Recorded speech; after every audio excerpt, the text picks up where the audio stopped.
Good day mga ka-JT sa Kalam. Today is Sunday, hindi po ako nag-bike kaninang umaga kasi ako tinamad na gumising at ito po ngayong hapon. Alam niyo naman, lagi po ako dito nagpapapawis at napakahirap po lumayo ngayon. At shoutout nga pala kay Edwin, ingat lagi sa pagbiyahe lalo dyan sa may papuntang Soliviento. At kay bike tayo, shoutout sa iyo, ingat din sa pagbabike, hindi ko kaya yung trail. At ayan, naisipan ko po uli ngayong hapon magpapawis at pumanik po ako ng papuntang forestry. Diyan naman po ako umikot tapos inikutan ko yung basketball court dyan na marami naglalaro na covered court at ayan po yung forestry. Nakita ko po sila ate, medyo natatakot kasi parang may bubuyog silang nakikita dyan. At ayan, diretso lang po tayo dyan sa pa-forestry po yan. Party po rin uli yan ng UPLB, papuntang forestry lang po. Tapos nandyan po yung mga building ng researcher, ano ba yun, tsaka yung botanical.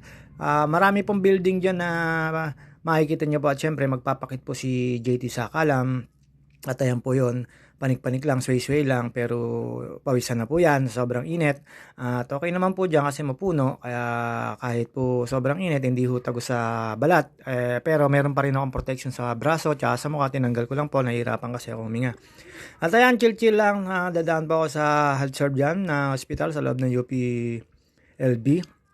Kapanik po yan, papunta akong forestry, tapos ayan, dinaanan ko yung tennis court, ayan po yung sinasabi ko sa inyo mga building na pang researcher na mga ano ho dyan sa UPLB, syempre UPLB Los Baños po yan. Ayan, nakita nyo naman po, protected area yan, nakita nyo po, wala akong nababawas na puno, ilang taon na ho yan. Syempre summer po, makikita nyo po yung makalat na kalsada dyan kasi mga bulaklak, dahon-dahon ng nara, pag summer po talaga ay bumabagsak.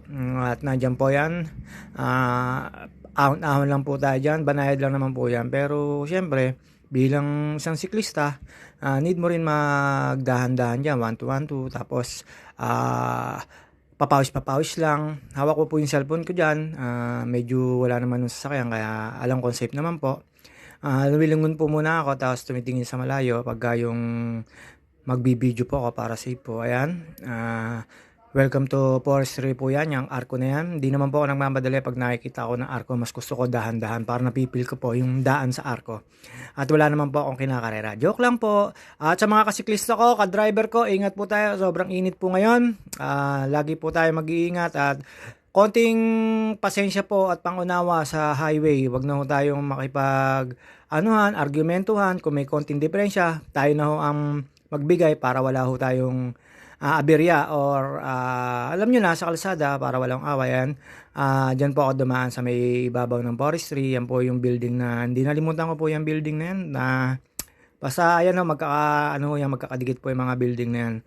Marami rin ako nakikita mga estudyante dyan, mga researcher. At kalampas na po ako dyan sa botanical. Pagka lampas nyo po dyan, kakaanan naman kayo papuntang dinadaanan ng papuntang Peak 2, Mud Spring,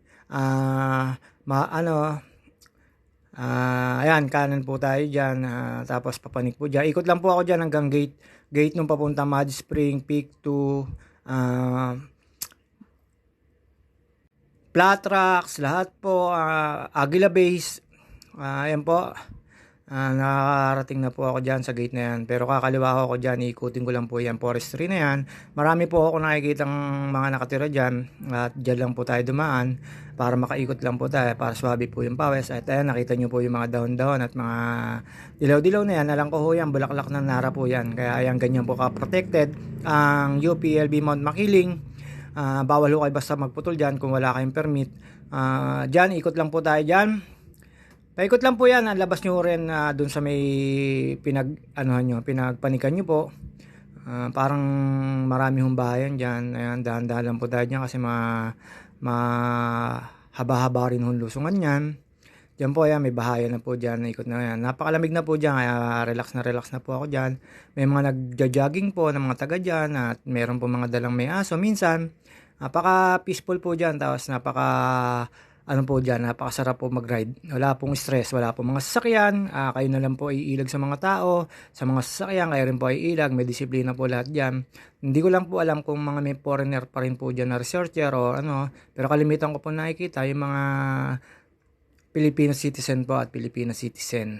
Philippine citizen na lang po. Ayan. Pagka kaliwa nyo dyan, makikita nyo na ho yung covered court.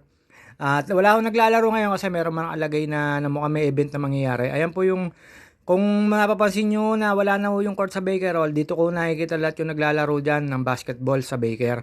Pumapanik na ho sila dito sa may forestry.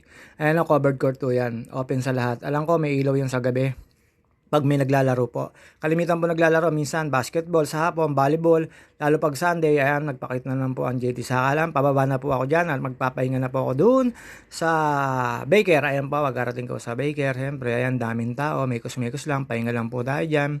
At yung, ayan, window shopping lang po tayo. Ang dami ko kasi siyempre mapapanood. At ayan, uy, ate, sana all. At ayan po, mekos-mekos lang po tayo dyan. After ko po magpahinga dyan, siguro mga 15 to 30 minutes po ako tumambay po dyan. Dyan naman po ako sa may gitna ng Baker. Yan po yung field ng pinagpuputbulan. At ayan po, likod ko po dyan ay women's and men's dorm ng UPLB. Mga ka-JT Sakalam. At ayan po, next vlog, vlogag po ulit tayo. Basta ganto lang po ako.